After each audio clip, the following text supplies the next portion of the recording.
Okay, baik, ini adalah 3 kelebihan membela kucing yang ramai orang tak tahu menurut Islam. Okey, yang pertama adalah Allah Ta'ala akan beri rahmat dan murahkan rezeki untuk bagi mereka yang membela kucing. Kenapa? Sebab kamu beri makan kepada kucing dan kamu jaga dia dengan baik. Syarat dia tempat yang baik, dan beri makan cukup pada dia, dan menyediakan Allahumma salli ala Muhammad, keselesaan baginya.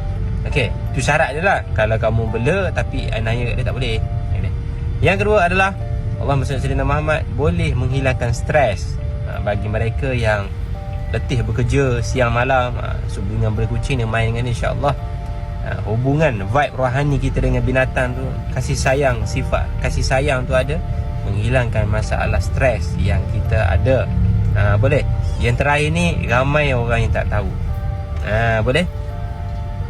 Nak tahu yang terakhir apa? Boleh, kucing ni boleh menjaga kita dari serangan gaib dan serangan zahir. Serangan zahir ni maknanya contoh binatang berbisa, tengok ular semua, dia akan gigit makan, dia akan buang. Kalau tak makan, dia akan main, dia akan halau semua binatang buas kat rumah kita.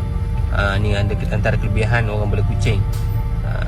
Yang kedua, yang ketiga tadi, yang satu lagi adalah serangan gaib ni adalah sihir.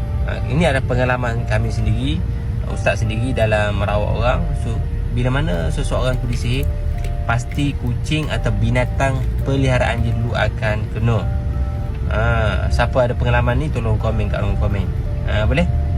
Kucing tu muntah something lah, kucing tu matilah, dan kucing tu sendiri dapat melihat benda-benda tu. Tiba-tiba kucing tu meraung seperti berlawan dengan sesuatu, nampak sesuatu.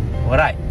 So moga-moga 3 ni bermanfaat untuk anda semua. Kalau manfaat, tolong komen manfaat dan tolong komen apa yang terjadi pada rumah kamu selama mana kamu bela kucing. Boleh? So nak bela kucing tak? So bela-bela daripada sekarang. Assalamualaikum.